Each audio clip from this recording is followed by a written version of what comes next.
Einu sinni var það einfalt. Skólinn sá menntun nemenda og foreldra uppeldið. Í dag eru nám og velferð barna sameiginlegt verkefni, samstarf heimilis og skóla. Það þarf heilt sveitafélag til að ala upp barn. Skólinn er samfélag, þar sem allir hafa hlutverk, ábyrgð og skyldur. Í dag eiga að starfa foreldrafélög í öllum grunnskólum.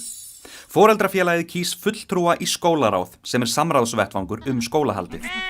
Umræða og ákvarðanataka í skólamálum hefur þannig færst nær foreldrum og nemendum.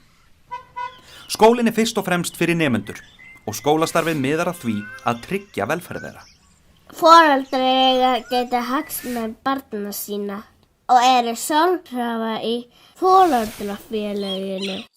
Hvers vegna foreldrafélag? Getur skólinn ekki bara séð þetta?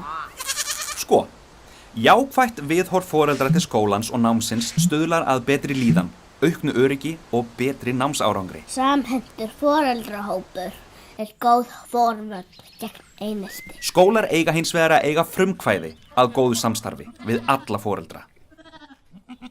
Hlutverk stjórnar foreldrafélagsins og bekkjarfulltrúa er ekki bara að skipuleggja viðburði og útdeila verkefnum, þó ekki megi vanmeta gott páskabingó eða hrekkjavökudiskó til að hrista hópinn saman. Eitt mikilvægasta verkefni foreldra er að ræða saman og skilgreina hvernig þeir haga samstarfinu börnin.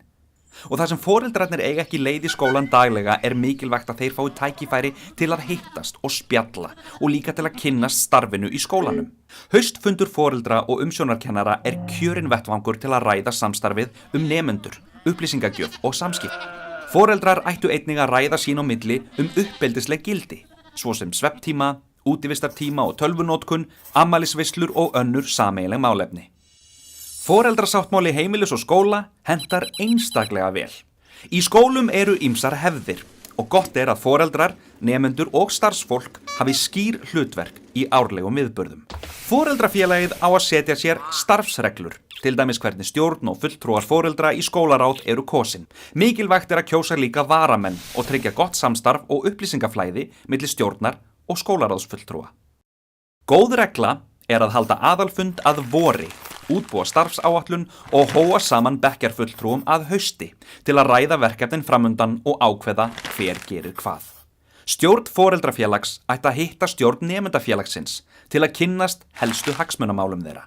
Hvað vilt þú gera til að gera skólan betri?